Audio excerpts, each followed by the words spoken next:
कहानी शुरू होती है कनकपुर नाम के एक छोटे से कस्बे से। दिन में यह कस्बा बिल्कुल सामान्य दिखता था, लेकिन रात होते ही लोग एक जगह जाने से डरते थे, पुरानी भाटिया हवेली। किसी का दावा था कि वहां से चीखें आती हैं, किसी को लगता था कि कोई खिड़कियों में परछाई हिलती है, और कई लोग कहते थे कि हवेली में एक बूढ़ी आत्मा रहती है जो किसी को अंदर नहीं जाने देती।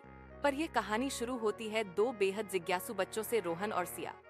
दोनों रोमांच के शौकीन थे और उन्हें डरावनी कहानियां सबसे ज्यादा पसंद थी। एक रात रोहन ने कहा, सिया चलो हवेली तक जाकर देखते हैं। इतना भी क्या डर है? सिया थोड़ी कांपी, पर उसने कहा, ठीक है, लेकिन तुम आगे चलना। रात के 10 बजे दोनों हवेली पहुंचे। हवा ठंडी हो चुकी थी।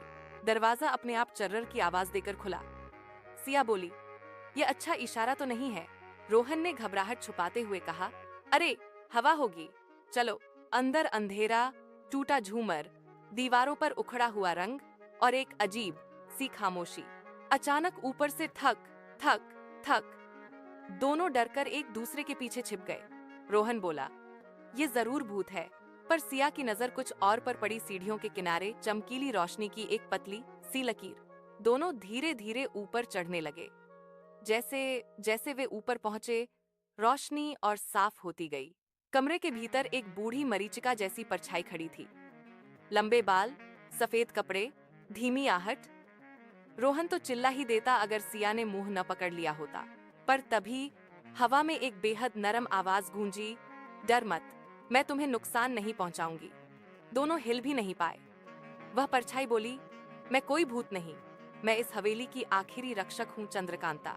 धीरे धीरे उसका चेहरा साफ हुआ। वह न चमक रही थी, न उड़ रही थी, बस एक होलोग्राम जैसी छवि। रोहन हैरान, होलोग्राम हवेली में? सिया को कुछ समझ आने लगा। आप भूत नहीं, कोई संदेश हो? चंद्रकांता मुस्कुराई, हाँ बच्चों, मैं इस हवेली की मालकिन थी। मेरा निधन यहाँ नहीं हुआ, पर मेरी आखिरी इच्छा इस हवेली में छुपी है और तुम दोनों उसे ढूंढने के लिए चुने गए हो। रोहन की आंखें चमक उठी। कौन सी इच्छा? चंद्रकांता ने दीवार की तरफ इशारा किया। रोशनी से दीवार पर जगह खुली और एक छोटा कमरा सामने आया। अंदर रखी थी एक पुरानी डायरी, कुछ तस्वीरें और एक लकड़ी का नक्शा। सिया ने डायरी उठाई और पढ़ना शुरू किया। अगर कोई इस हवेली में आए और सच का सामना करने की हिम्मत रखे तो उसे मेरी अंतिम विरासत मिलेगी। रोहन चिल्लाया, मतलब खजाना? चंद्रकांता ने हंसते हुए कहा, खजाना, पर सोने का नहीं, इससे भी कीमती। डायरी में लिखा था, हवेली को बचाओ, इसे बच्चों के लिए एक विद्यालय बनाओ, यही मेरी आखिरी इच्छा है। दोनों एक दूसरे को देखने लगे।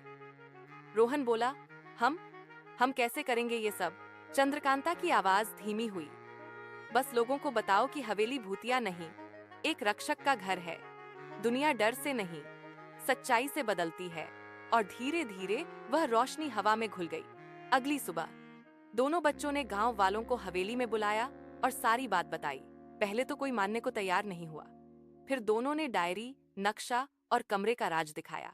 गांव के मुखिया ने भावुक होकर कहा, हम सबने इस हवेली को डर की जगह बना दिया, जबकि यह किसी के सपनों की आखिरी निशानी थी।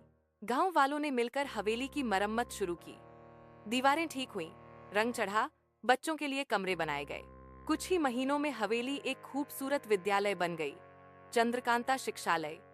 गांव के हर बच्चे के चेहरे पर खुशी लौट आई। रोहन और सिया ने आसमान की ओर देखा। चंद्रकांता दीदी, आपका सपना पूरा हो गया। और हवा में एक मीठी घंटी सी बजी, जैसे कोई आशीर्वाद दे रहा हो। हर डर के पीछे हमेशा भूत नहीं होता, कभी कभी एक भूला हुआ सच छिपा होता है। और जब हम सच का सामना करते हैं तो डर भाग जाता है और सपने पूरा होने लगते हैं।